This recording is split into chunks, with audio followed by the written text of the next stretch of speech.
With all this back and forth action, makes it pretty tricky to pick some stocks, but we'll bring in a pro here, and that is Dutch Masters, founder of Carnivore Trading. Dutch, glad to speak with you. Thank you so much. We just got some global perspective from Jeffrey Kleintop.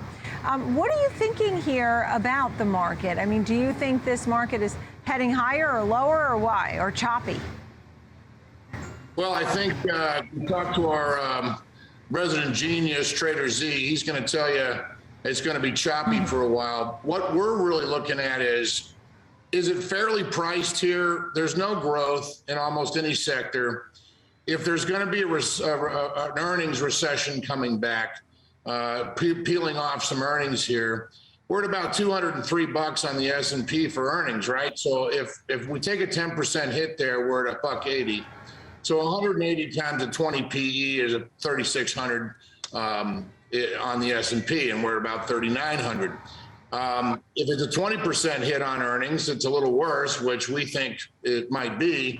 Then you're at about a 3,200 S&P, which means we're 700 points above that right now, and that means it's a pretty ugly ride down to 3,200. So that's how we feel about the market. When we go and do our stock picking, we're very strange people. We don't sit in our ivory tower and talk to management about what they think their forecasts are going to be. We do weird things like get on our Harleys and go to Home Depot and talk to the salespeople. And we say, hey, you know, if I buy that Whirlpool refrigerator, is it going to get delivered to my house in 10 days? And you know, they tend to tell you the truth, right? These people they're us, we're them. And they say, hey, don't buy that one because those guys can't deliver anything. And so then you start asking the people at Lowe's the same thing, and they say, yeah, don't get the Whirlpool because, you know, those guys can't deliver. All the orders get canceled because they can't get it to you for 3 or 4 months. Man. So we think, well, yeah, that's the kind of stuff, intelligence, boots on the ground kind of research that we do. That's the Whirlpool story. I don't think that's weird. First of all, the official name for it is channel checks, right? I mean, you're going in there, you know, that it's really an official tactic. And the fact that you're in there and you're getting very frank responses, right, without the PR you know, rose glasses on or something. I think that's very helpful. So you have here, you're short on Whirlpool based on what we were just talking about. You're also looking over to Europe, shorting Europe with the EPV shares there. This says, by the way, the euro is a 20-year low against the dollar. This EPV Pro Shares ETF. Tell me, this is a short trade too, right? What kind of time frame are you looking for on these? Yeah, so, you know, we're kind of swing traders. So anywhere from, you know, 7 days to 90 days is kind of where we'll be doing business. And we're short EPV. I mean, we bought EPV, which is an inverse on the FTSE. And I mean, if you listen to our genius Trader Z, he'll tell you, if you think America has problems, multiply it times 10, and that's Europe. Okay, so in a nutshell, you know, Europe's really, when all the articles you see where they're really on the brink, I mean, these interest rate increases that we're doing here is crushing a lot of foreign countries, and it's really tough on some of these countries. So we started with a small position there probably a month ago, and we've just been building and building and building that position, and we still hold it, and it's continuing to go for us. We think it's got a little bit further to go.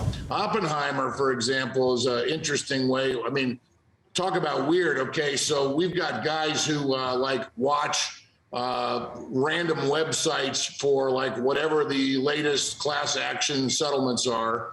And day before yesterday, the Oppenheimer lost a arbitration at FINRA where they were allegedly helping one of their guys do a Ponzi scheme. And so they lost a $36 million judgment there. We think there's more of those judgments coming to Oppenheimer. We think they got caught really bad, and it's not a big company. Now they'll survive, okay? This isn't a bankruptcy situation, but it's a reputational issue. And so we shorted it about 34.5. and the stock went right to 29. The story kind of got out, and we don't know where it's going to go from here, but we're still short. Yeah, and I hadn't even seen all that, so that's interesting. I was just looking for it. We'll take you on your word for that. I haven't really looked at that. In the meantime, as you talk about what's going on behind the scenes with Peloton, remember during COVID, people were waiting forever for their Peloton. They probably would have paid anything for a Peloton, but now such a different picture. And you have the U.S. safety regulators, the watchdogs, planning now to seek some fines that were tied to the treadmill recall. I mean, they had a lot of tough PR headlines meantime. Your thoughts on Peloton, which is already down 75% this year? Yeah, and we didn't go short, by the way, Nicole, until, a couple of weeks back. So we didn't get on that short train early enough. But this is probably one of the most disastrous corporate situations that we've ever looked at. I do not know how the CEO is going to turn this company around. First of all, they're burning the amount of money that they burn. I could buy the entire city of Las Vegas, okay, in a quarter. These guys burn more money than I've ever seen. It's just, it's sickening, okay? They can't seem to stop the burn. They're trying to figure out how to stop the burn. They basically signed a deal with Amazon, which basically helps them maybe clear out some inventory, but it ain't gonna make them any money, in my opinion. And if there is any margin there, it's all going to go to Amazon. So good for Amazon for picking that deal up. But Peloton is, so it was the concept was in good times when you've got people rocking and rolling, make lots of money, and the economy's on fire and everybody's making dough. Hey, Peloton's a high-end deal. They come with white gloves and set your bike up and yada yada. Hey, when we're heading into recession and there's used Pelotons all over the place that people are saying, just take it out of my house, how the hell are they going to sell anything?